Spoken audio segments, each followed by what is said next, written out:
welcome to SAD TV's news. I am Shanna Esprit, your presenter.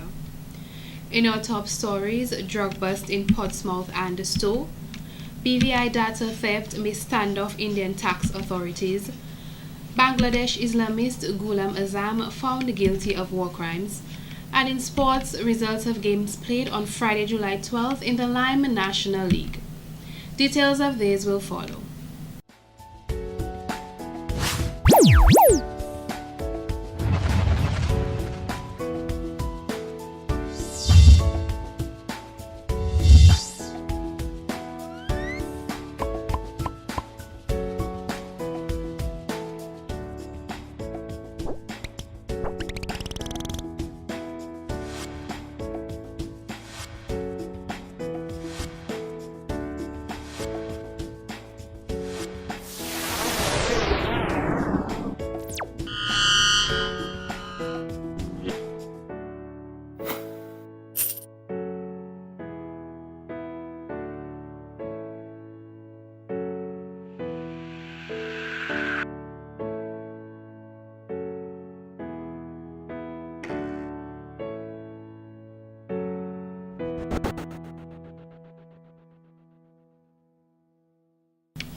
Welcome back. Prime Minister Honorable Roosevelt Skerrit is urging all Dominicans to register for health insurance no matter how small the policy they can afford may be. He said employers should also ensure they set up medical insurance for their employees. I have seen people gone broke and I have seen people suffer because they have no money for medical attention, Mr. Skerrit stated. And this is why the so-called Red Clinic, the public support program, has been so important to people, because that has helped scores of Dominicans, whether you are red, whether you are green, whether you are blue, or whether you are pink, or whether you are party in power supporter. It has helped everybody. We don't discriminate against people on health issues. You know, I never ask anybody when you support the Labour Party and based on that we help you. You come here for a health condition, my first order of business is to see what we can help you. And we have got the monies out to the Treasury, out to the banks on weekends to help people seek medical attention. On weekends. That's what we do under the so-called Red Clinic. A total of $1 million will be placed in this year's budget in an effort to assist Dominicans who need medical attention but cannot afford it, as there are a number of outstanding requests that need to be addressed. The Prime Minister identified that the lack of certain medical equipment is causing the state a lot of money. Healthcare is a business. Most doctors treat healthcare as a business. If you don't have money, you don't come to anybody. And that's how it is in this. It's not only Dominica but the world over. Doctors want to see the money before they start doing anything with respect to attending to you, which I don't agree with, but I don't want to criticize anybody and so on, but to me, your first order basically is to save somebody's life, and not whether the person can afford it, the person can afford. But doctors are businessman only has to make his money and pay his debt and pay his bills, so that's the matter for the doctor, and, you know, what the physician prayer is about. But healthcare is prohibitive in this world. It is prohibitive in this world. I mean, one family has to fetch 50,000 euros for one person in the family. I mean, no matter how much money you have in Dominica in your bank account, you can run you broke. And I know people who come to me in confidence and say, well, I had $250,000 in the bank, and I am broke now because of my health condition. And people spend the money. Sometimes they know that they may not have long to live, but the family is hopeful that if we access this medical care, that the person will be with us for another 2 or 3 years. The government, he said, will seek to improve its services at the Princess Margaret Hospital to offer international medical services. One of the things we are going to attempt in the Ministry of Health is to try as much as possible to reduce the instances where Dominicans have to travel overseas for medical care, Mr. Skerrit explained. Mr. Skerrit said they will purchase a new mammogram for the hospital to detect breast cancer at the early stages so women can take advantage of early screening. In more news, an opening ceremony was held to mark the commencement of the multi-grade workshop on Monday, July 15th at the Dominica Grammar School. This is one of the many initiatives under the Dominica Enhancement Project being funded with a loan from the Caribbean Development Bank. This week, 25 principals and 60 teachers from 25 multi-grade schools will engage in capacity building to further enhance their ability to ensure that every child in their school will succeed academically based on their potential. Because some of the multi-grade schools are already doing a very good job at producing the desired academic outcomes. So for example, the Concord Primary School produced the top student in the grade 6 national assessment. Yes. They deserve it because also all their students who sat the grade 2 and grade 4 national assessment were reading at grade level. Two other multi-grade schools, Dodan and Campbell, also achieved similar results with 100% pass rate for reading in the last grade 2 and grade 4 national assessment.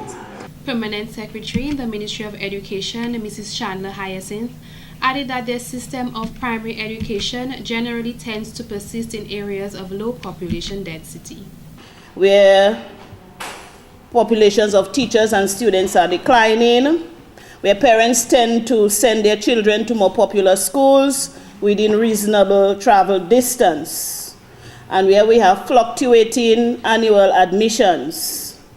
In our schools in Dominica, we see multi-grade classes by default or necessity rather than pedagogic or administrative choice. You, the educators, here today, you bring a variety of backgrounds, experiences, talents to your classrooms. At the same time, we recognize the changing nature of the student body requires that your abilities can be constantly sharpened and redefined. Consultant of EduNova Cooperative Limited, Dr. Lynn Aliward, gave an overview of the project. That we observed when we attended school last May, a year ago, Dr. Jeffrey Orr and myself, we toured with some of the district education officers, and we visited schools in almost every district. Margaret, Jules Roy, was very helpful to us in assisting, and we also had with us some of the Dominica State College instructors, Marilyn Baptiste, Irma Alfred, and Verna Simon was not with us during the visit, but has worked with us since. And those folks have educated us, and I see some of the people in the room that I met, on the Dominican context to the extent that we feel we can make a contribution with you this week. Honorable Peter Seja, Minister of Education, stated that developing skills and strategies in students, whether individually or in a group, is essential for all students, but most essential in multi-grade classrooms. It is with this foundation, therefore, that the government of Dominica, in collaboration with EduNova, see it fit to equip our teachers with the necessary skills to improve on student achievement and indeed to maximize the potential of every child accessing our schools. As you recognize, it is an imperative for us, and if I'm not mistaken, this is clearly outlined in the terms of reference. It is our responsibility as education policymakers to ensure that the best possible education outcome is achieved by every Dominican child. According to Mr. Seja, many Dominican schools already have multi-grade classrooms. At the end of this EduNova consultancy, the Ministry of Education hopes to equip teachers with the necessary skills to aid student improvement as well as maximize the potential of every child. In other news, Chief Cultural Officer Mr. Raymond Lawrence, in an exclusive interview with SAT TV's News, stated that the Old Mill Cultural Center is under construction for a new underground drainage. A drain is being built to carry out the water that usually floods the Old Mill grounds, especially during the rainy season. And there are times when there is a lot of rain, when the water comes across the lawn and comes downstairs of the Old Mill and floods the downstairs of the Old Mill.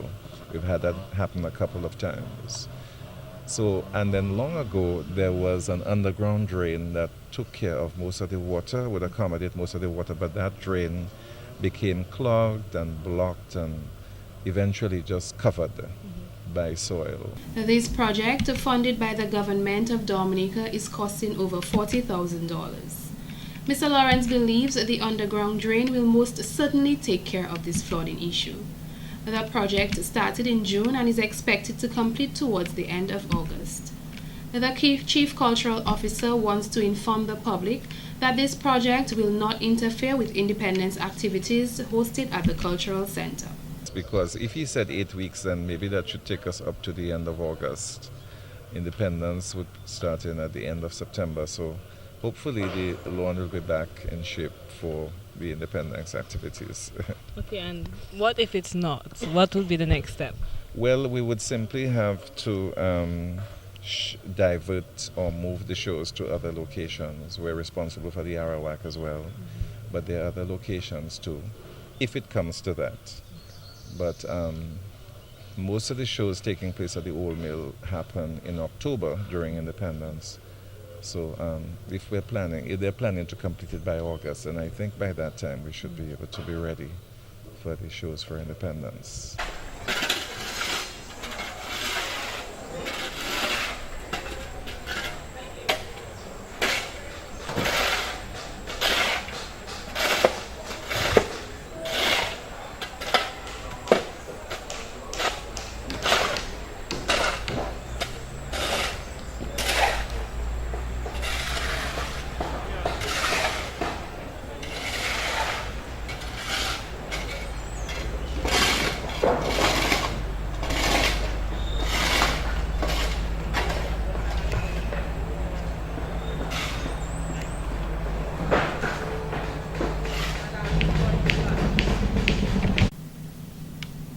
In other stories, on July 12, 2013, about 4 a.m., members of the Drug Squad and the Coast Guard unit conducted an anti-drug operation at Stowe in the south of the island. During the operation, the police seized over 1,400 pounds of marijuana, an open-keel boat named Bowdell, powered by twin 200-horsepower Yamaha outboard engines, and one Nissan pickup registration number PD387. One individual was arrested during the operation and is in police custody while investigations continue. In more drug-related news, reports are that 4 individuals are in police custody following a major drug bust which occurred in the Portsmouth area at about 6:30 p.m. Sunday, July 14th. Unconfirmed reports indicate that the drug squad seized a large quantity of cocaine in the raid. Reports reaching SAT-TV's news are that a senior officer of the Inland Revenue Division was arrested in connection with this operation, which also resulted in the apprehension of 2 vehicles. Efforts to contact the police for comment on the matter proved futile. However, SAT-TV will provide with an update as soon as more information becomes available. In more news, the Nature Island Literary Festival was launched on Monday, July 15th at the UWI Open Campus on Emsall Road. The festival will consist of international authors, poets, writing competitions, exciting new books, and poetry, among others. This year will mark the 6th anniversary of the festival, which takes place from the 9th to the 11th of August.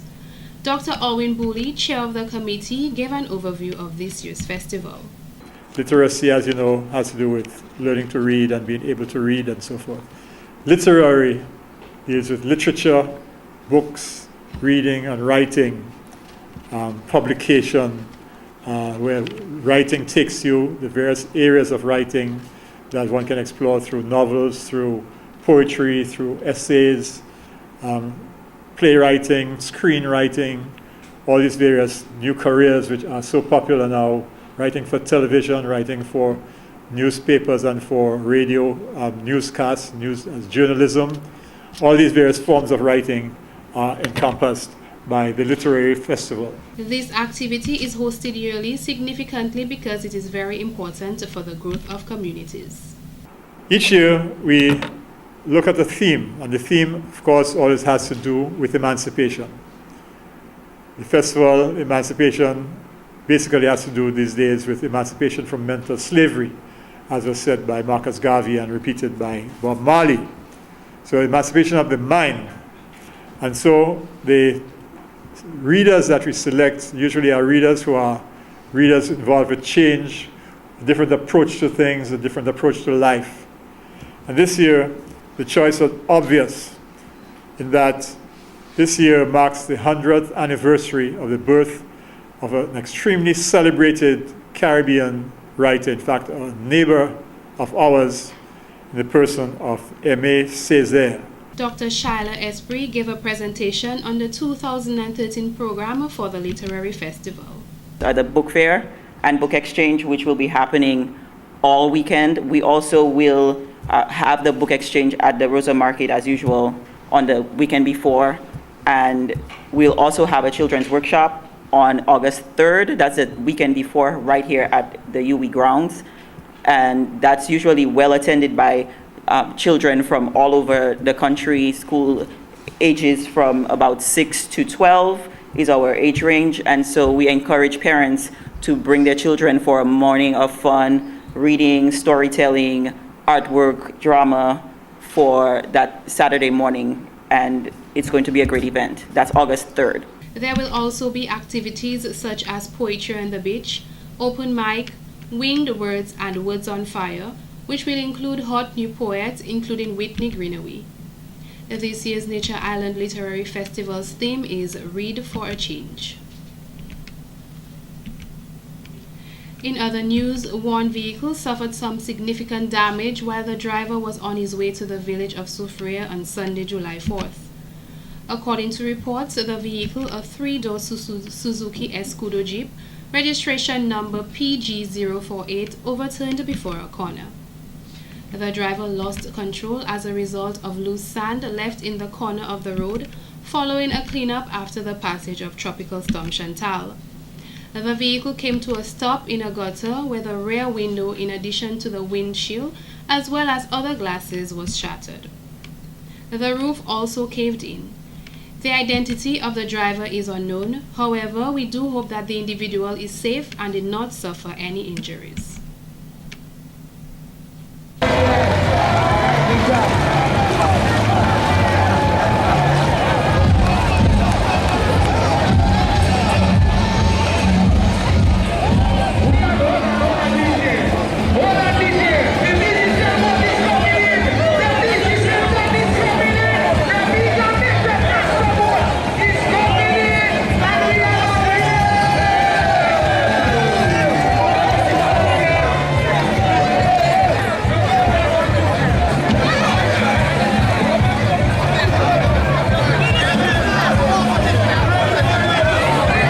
It was all excitement for the Kubuli team following their victory at the DIFest 2013 canoe race competition held in Soufriere.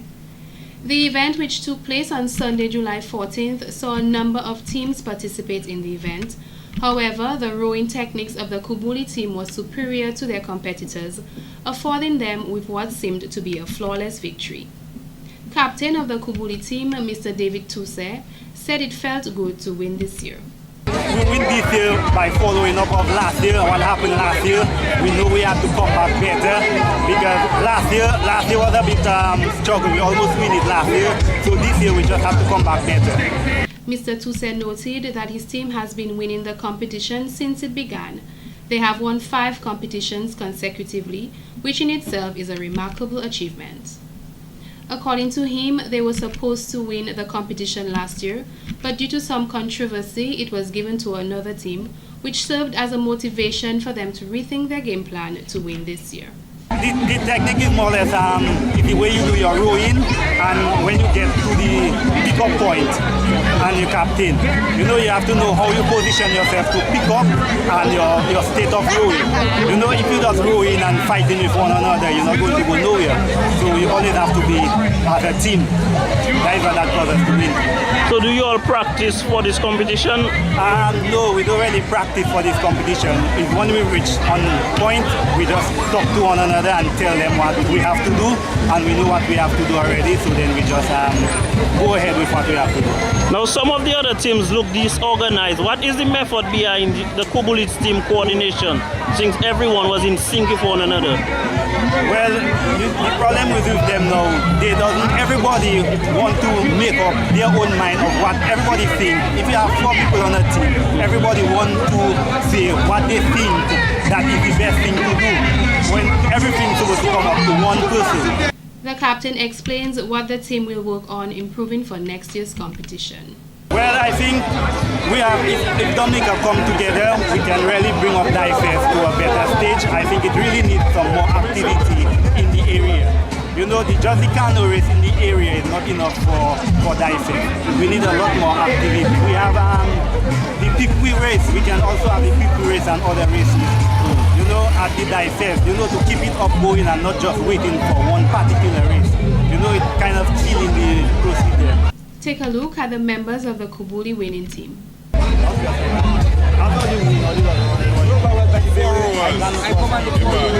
rows of Dominica Bird. 4 rows of Dominica Bird. Other teams who participated in the event were Save-A-Lot, Domlec, Digicel and Autotrade, among others, who all received support by the large crowd in attendance.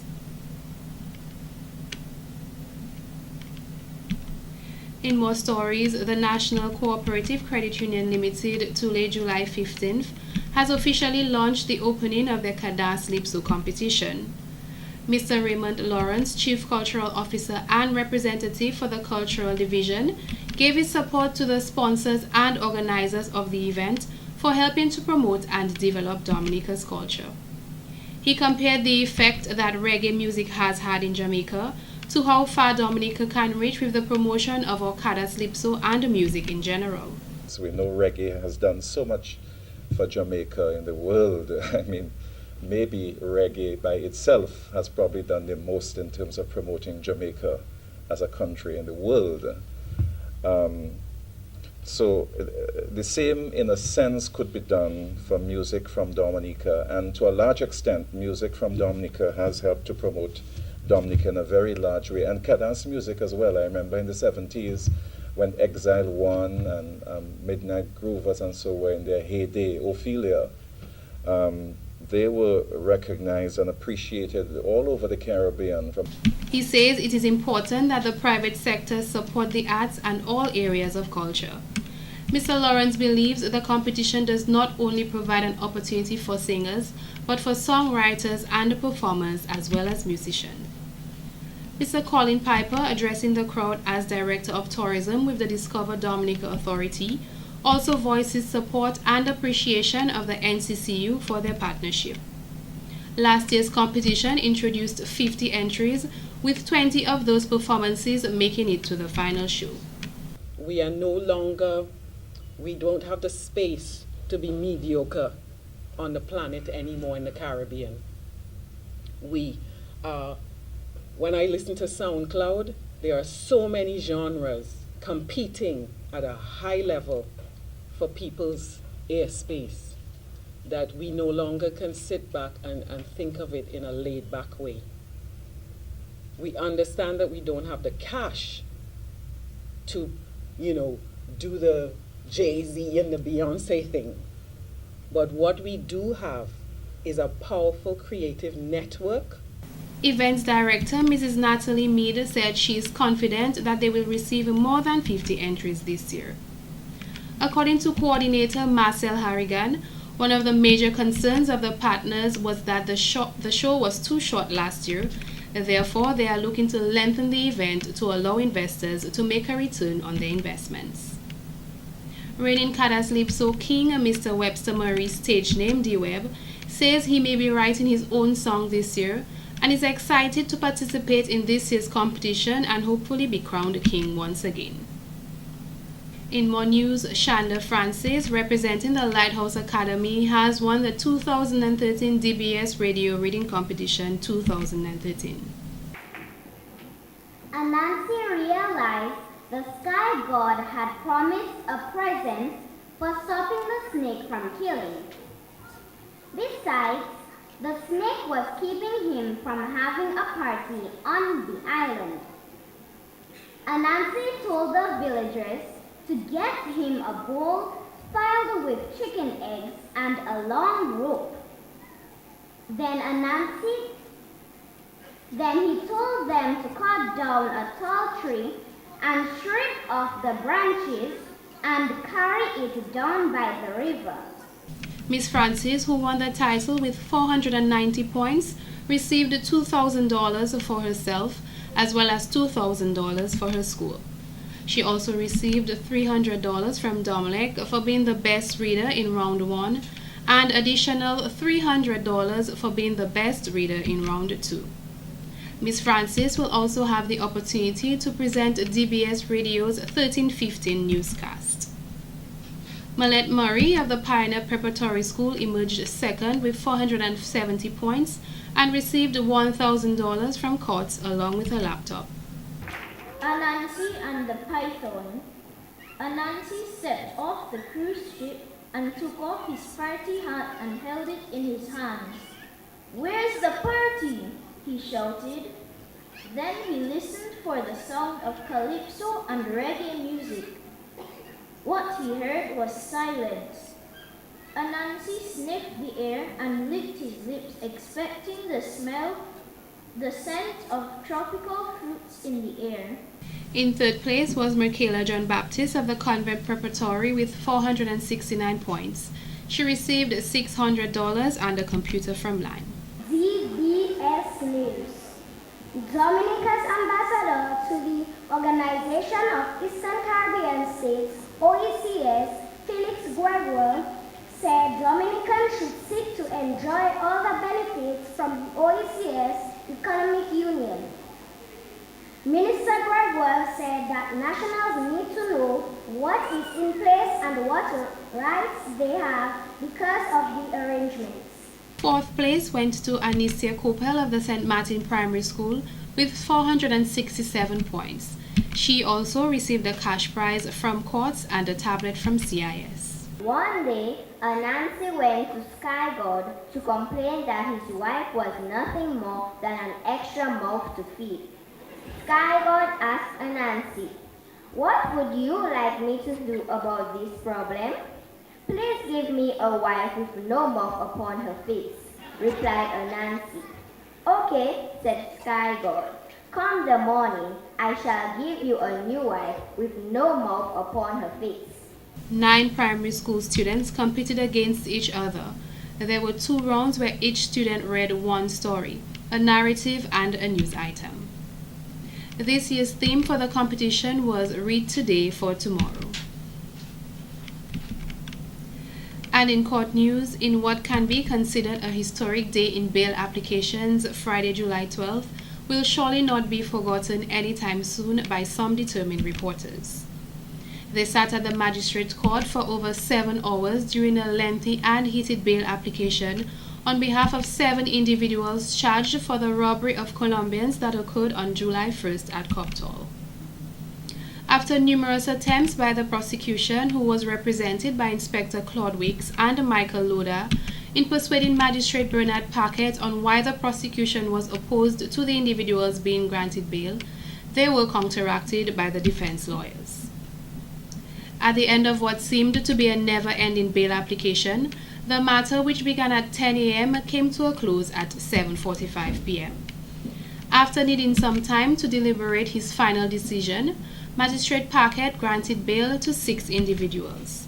Jess Alexander Joseph of Gutter Village, who was charged with attempted murder and kidnapping of Jesus Parra, robbery and conspiracy to rob, was denied bail as he was on bail when he allegedly committed the offense. Attorney Zena Dyer represented Ron Gath Jolly of Louisville, who was charged with attempted murder and kidnapping of Jesus Parra, robbery and conspiracy to rob, and was granted bail in the sum of $75,000, with his mother Clemencia Victor being his surety. Attorney Zena Dyer represented Kester Cyprian of Bath Estate, who was charged with attempted murder and kidnapping of Jesus Parra, robbery and conspiracy to rob, and was granted bail in the sum of $75,000, with Burnett Brenton as surety. Attorneys David Bruni and Glenn Ducree represents Issa Allen of River Estate, Canefield, who resides at Roseau, also charged with attempted murder and kidnapping of Jesus Parra, robbery and conspiracy to rob. He was granted bail in the sum of $75,000 with his uncle Sir Brian Erlin as surety. Kahina Green of Bath Estate, charged with kidnapping of Jesus Parra, robbery and conspiracy to rob, was granted bail in the sum of $35,000 by Charles Hamilton. Part of her bail conditions is that she is to live with her mother and is under an 8 p.m. curfew except for emergencies. Sisters Vanessa and Fenella Geist, both of Bath Estate, charged with kidnapping of Jesus Parra, robbery and conspiracy to rob, was granted bail in the sum of $35,000 each, with Dr. Albert Sevre as surety. Fenella Geist, who is 20 years old, was put on an 8 p.m. curfew. All three young ladies were represented by attorney Joshua Francis. Some of the bail conditions of those granted bail are that they are to report to the Roseau Police Station on Mondays, Wednesdays, and Fridays between 7 a.m. to 7 p.m., not to contact directly and indirectly through any agent or servant or representative with the virtual complainants or any of the prosecution's witnesses. They are also not to commit any offense while on bail and surrender all travel documents and passport to the authorities. Imran Bruni of Pottersville, who was also implicated in the incident, is scheduled to appear at the Magistrate Court on Friday, July 19th, when new charges are expected to be read to him. He is represented by attorney Zina Dyer. The trial for the matter has been set for October 28th, 2013. This has been the local segment of the news. Coming up next, regional highlights.